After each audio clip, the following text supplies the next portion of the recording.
Hello dear friends, तो मैं हूं आरती। संस्कृति पीसीएस यूट्यूब चैनल पे आप सभी का स्वागत है। मैं हाजिर हूं एक नए विषय को लेकर के। तो उत्तर प्रदेश के मुख्यमंत्री गए हैं जापान और सिंगापुर की यात्रा करने। बहुत महत्वपूर्ण टॉपिक हमारे लिए है, क्योंकि काफ़ी सारे लोग प्रश्न उठा रहे हैं कि वैसे तो हमने आज तक यही पढ़ा है कि विदेशों की यात्रा करना और विदेशी या दूसरे देशों के साथ संबंध स्थापित करना ये तो केंद्र के अधिकार होते हैं, केंद्र के तहत ही आते हैं। तो क्या कोई राज्य इस प्रकार की पॉलिसीज़ या इस प्रकार की चीज़ें कर सकता है क्या? किसी दूसरे देश की यात्रा कर ली, उनके साथ जो है कोई एमओयू साइन कर लिया, क्या कोई व्यापारिक समझौता कर लिया, तो समझेंगे हम कि कहाँ पर क्या चीज़ें हो सकती हैं। पहले आर्टिकल के बारे में पढ़ते हैं। तो मुख्यमंत्री जो योगी आदित्यनाथ जी हैं 22 फरवरी से जापान और सिंगापुर की आधिकारिक यात्रा करने वाले हैं। इस दौरे में जो है निवेश को आकर्षित करने उच्च गति वाले परिवहन, मतलब जो है बुलेट ट्रेन वगैरह को देखेंगे। और भारत और जापान और भारत, देखो शब्द क्या इस्तेमाल हुआ है, भारत जापान सहयोग को मजबूत करेंगे। तो हमने तो भाई आज तक यही पढ़ा था कि भारत का अगर किसी के साथ सहयोग मजबूत करना है तो केंद्र सरकार को जाना चाहिए। तो देखो पहली बार नहीं है जब मोदी जो है, मतलब नरेंद्र मोदी जी जो गुजरात के मुख्यमंत्री थे तब भी उन्होंने कई सारे देशों की यात्रा की थी। इसके अलावा भी और भी बहुत सारे उदाहरण हैं, तो चौंकना नहीं है। अब बात करते हैं इस पूरी यात्रा में जो सबसे ज्यादा चर्चा का विषय यहाँ पर यह है कि संवैधानिक पद पर होते हुए, मुख्यमंत्री के पद पर होते हुए ये भगवा कपड़े पहनकर वहां जाने वाली है। तो देखो मोदी जी जो है कभी भगवा कपड़े पहनकर कहीं यात्रा नहीं करते हैं, वो हम सबको पता है। तो अब प्रश्न यही पे उठ रहा है कि आधिकारिक अगर विदेशी दौरा यहाँ पर हो रहा है तो धार्मिक सांस्कृतिक पहचान के प्रतीक या परिधान में जाना क्या ठीक है या ठीक नहीं है। दोनों मुद्दों पर हम चर्चा करेंगे। पहला तो राज्य सरकार ऐसा कर सकती है नहीं, दूसरा क्या इस प्रकार के कपड़े पहनकर जाना उचित माना जाएगा। प्रमुख बिंदु क्या है, तो देखो सिंगापुर शहर है, उसकी जो शहर की बसावट है वो विश्व प्रसिद्ध है। सारी दुनिया के देश चाहते हैं कि जैसा सिंगापुर ने अपने शहरों को बसाया है वैसे ही हम बसाएं, परिवहन प्रणाली वैसी हो, लॉजिस्टिक्स वैसा हो, और इसीलिए उत्तर प्रदेश को भी हम उसी तर्ज पर बसाना चाहते हैं। जापान में जो मैगलेव है, मैगलेव ट्रेन जो है, मैगलेव मतलब होता है मैग्नेट्स के माध्यम से चलने वाली जो ट्रेन है, उसी तकनीकी का हम अनुभव करना चाहते हैं। तो ये पहले वहाँ 100 किलोमीटर की यात्रा करेंगे इस मैगलेव ट्रेन में, और उसके आधार पर ये डिसाइड करेंगे, कह सकते हैं कि वैसी ही जो परिवहन प्रणाली है वो भारत में लेकर के आना चाहते हैं। तो यूपी में हाई स्पीड ट्रेन हो गई, ये आधुनिक परिवहन ढांचे को मजबूत करेंगे और हो सकता है कि आपूर्ति श्रृंखला में बहुत महत्वपूर्ण रोल निभाने लग जाए। अब दूसरा और चौथा और आखिरी पॉइंट हमारा है, भगवा परिधान में आधिकारिक विदेश यात्रा की जा रही है। सांस्कृतिक कूटनीति, डिप्लोमेसी कैसी कर रहे हैं हम, कल्चरल, वहाँ के लोगों को बताएंगे कि भाई देखो ये परिधान है जो उत्तर प्रदेश और क्या कह सकते हैं भारत में इस्तेमाल किया जाता है, तो इस परिधान को, उस कलर को पहचान मिलेगी। जापान में टोक्यो के निकट हनुमान मंदिर है, वहां पर भी वो जाने वाले हैं, जाहिर सी बात है मंदिर में तो जाएंगे ही। अब मैगलेव ट्रेन क्या होती है, तो मैगलेव ट्रेन एक नाम है इसका, अगर समझेंगे तो लिखा है मैग्नेटिक लेविटेशन टेक्नोलॉजी। तो मैग्नेट्स के माध्यम से चलती है। जैसे आम जो नॉर्मल ट्रेन हमारी होती है उनमें पहिए लगे होते हैं, पहियों के माध्यम से दौड़ती हैं, तो उन्हें फ्रिक्शन बहुत होता है, घर्षण होता है, जिसकी वजह से उनकी लाइफ कम होती है, कह सकते हैं एनर्जी का वेस्टेज होता है। लेकिन जो मैग्नेट ट्रेन होती है ये मैग्नेट्स पर चलती है, इस पे कोई पहियों का इस्तेमाल नहीं किया जाता है, और यही सबसे महत्वपूर्ण चीज हो जाती है इसकी। बात करते हैं वैश्विक संदर्भ की, तो जापान में टोक्यो नागोया मैगलेव कॉरिडोर 2027 तक तैयार हो जाएगा। चीन के संघाई में ऑलरेडी ये ट्रेन चल रही है।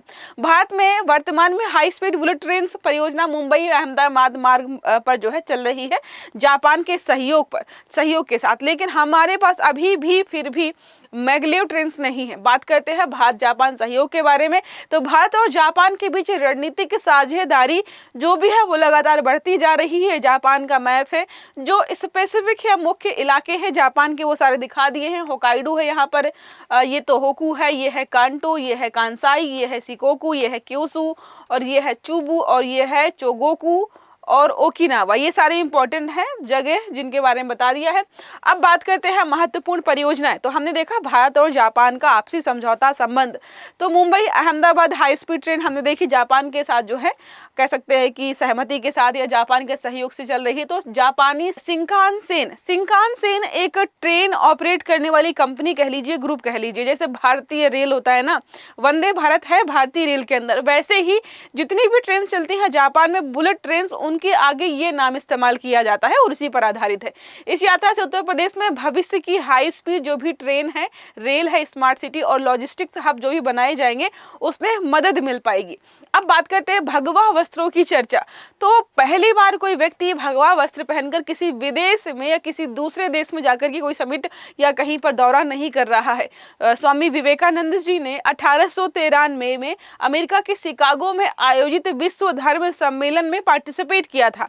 लेकिन डिफरेंस यह है यहाँ पर कि जो एक मतलब स्वामी विवेकानंद जी गए थे वो एक आध्यात्मिक नेता के तौर पर गए थे, तो वो कुछ भी पहन के जाएं फर्क नहीं पड़ता है। लेकिन जो योगी आदित्यनाथ जी हैं वो एक संवैधानिक पद पर है, वो एक मुख्यमंत्री के पद पर हैं, इसलिए यहाँ पे प्रश्न उठाए जा रहे हैं। राजनीतिक आयाम यहाँ पर यह है कि राष्ट्र जो है सांस्कृतिक राष्ट्रवाद की अवधारणा कि हम अपने कल्चर को प्रमोट कर रहे हैं, धार्मिक पहचान को हम बढ़ावा दे रहे हैं, तो धार्मिक पहचान ज़्यादा जरूरी है या संवैधानिक तटस्थता ज़्यादा जरूरी है, ये प्रश्न उठ रहा है। सॉफ्ट पावर डिप्लोमेसी जो है उसको बढ़ावा दिया जाए, तो यहाँ पर ये स्टेटमेंट दिए गए कि हम ऐसे कपड़े पहनकर क्यों जा रहे हैं। वैसे मुझे लगता नहीं कि आप में से किसी ने भी, इवन मैंने, मुझे लगता है भगवा वस्त्रों के अलावा योगी जी को मैंने कभी किसी दूसरे वस्त्रों में देखा ही नहीं है। संवैधानिक और प्रशासनिक दृष्टिकोण तो विदेश मुख्यमंत्री की विदेश यात्रा वाला वही है सारा, कि कैसे क्या हुआ सारा है जो है। जाएंगे, राज्य स्तरीय वार्ता करेंगे, निवेश को लेकर के बातचीत करेंगे, विदेशी निवेश आकर्षित किया जाएगा, MOU साइन किए जाएंगे, औद्योगिक कॉरिडोर बनाया जाएगा। अब देखो बात यहाँ पर यह है, जो एक प्रश्न मैंने स्टार्टिंग में पूछा था कि क्या कोई राज्य सरकार अपने स्तर पर किसी दूसरे देश से जाकर के इस प्रकार की चीजें कर सकती है, तो बिल्कुल कर सकती है।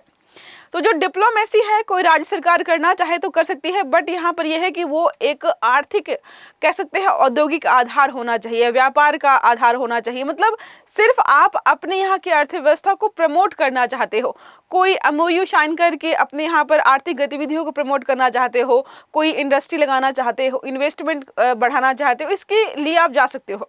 बाकी जो विदेशी संबंध स्थापित करना होता है, IR वाला जो टॉपिक होता है, उस पर राज्य सरकारों को इतना अधिकार नहीं दिया गया है। और यहाँ पर भी जब ये जा रहे हैं ना जापान, तो इनके पूरी जो है टीम है, जो भी है, उनको जो हमारा विदेश मंत्रालय है, कह सकते हैं गृह मंत्रालय से इनको परमिशन लेनी पड़ी होगी। जब परमिशन मिल जाती है उसके बाद ही ये लोग जो है इस प्रकार की चीजें कर सकते हैं।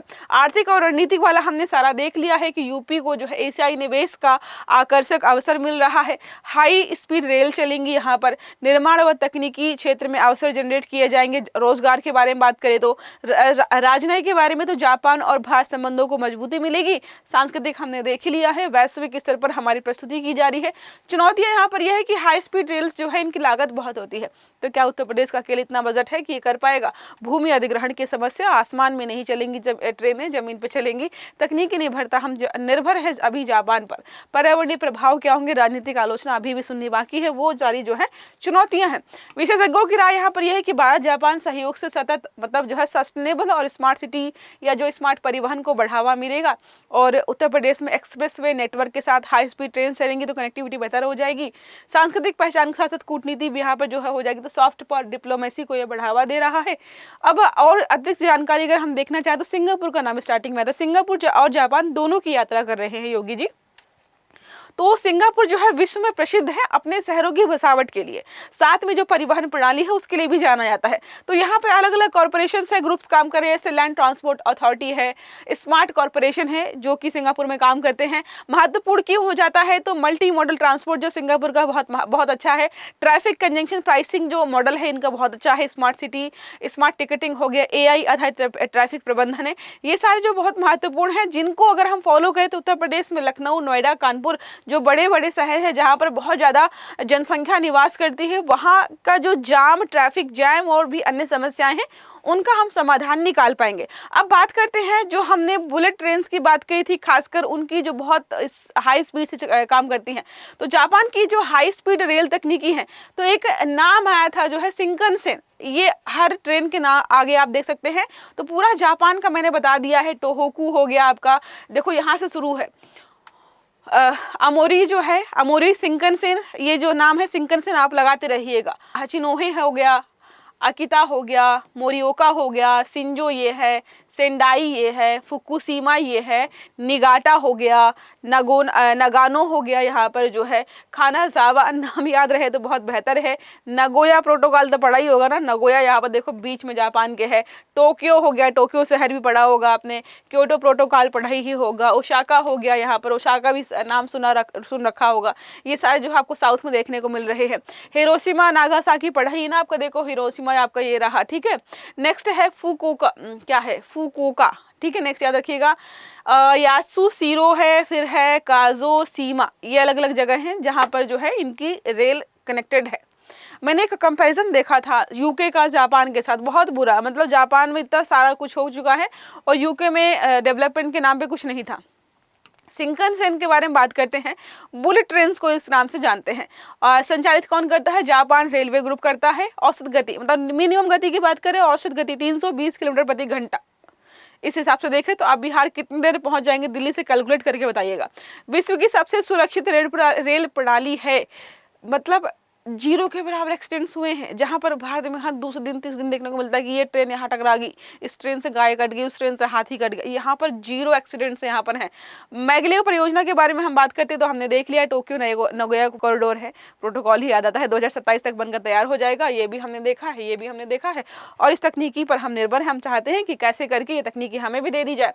बात करते हैं उत्तर प्रदेश में जो परिवहन प्रणाली है वो कैसे काम करती है। तो पूरा पॉलिटिकल मैप है जो आपने कई बार देखा होगा। यूपी का सबसे बड़ा जो अगर बात करते हैं एक्सप्रेस नेटवर्क यूपी में ही है।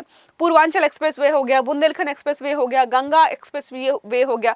अगर हाई स्पीड ट्रेन या हाई स्पीड जो चीजें हैं यहाँ पर आ जाएंगी तो लॉजिस्टिक्स हब बन सकता है उत्तर प्रदेश, ये सबसे बड़ा लाभ होगा। जापान भारत निवेश संबंधों के बारे में हमने ऑलरेडी पढ़ा ही है। शीर्ष निवेशकों में एक मानते हैं।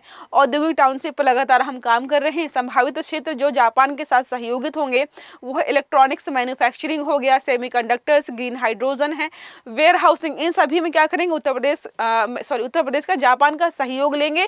और यूपी में डिफेंस कॉरिडोर तो बन ही रहा है, बहुत सारी जगह पे बनाया जा रहा है। डिफेंस की राजधानी के तौर पर देखते हैं उत्तर प्रदेश को हम। इतने सारी चीजें उत्तर प्रदेश में लगातार हो रही हैं। अब एक प्रश्न हमारा है, मैगलेव ट्रेन तकनीकी का मुख्य सिद्धांत क्या है, कैसे काम करती है? विकल्प है भाप इंजन, चुंबकीय लेविटेशन, तीसरा है डीजल इंजन, और चौथा और आखिरी विकल्प यहाँ पर हाइड्रोजन फ्यूल। सही आंसर देना आपको कमेंट बॉक्स में। आई होप ये आर्टिकल आपको समझ में आया होगा। अगर वीडियो अच्छा लगा है तो लाइक करना है, चैनल को सब्सक्राइब करना है, बेल आइकन दबाना ताकि इस प्रकार के आर्टिकल सभी आपको समय पर मिलते रहें। अच्छे से पढ़िएगा। Have a good day. Thank you.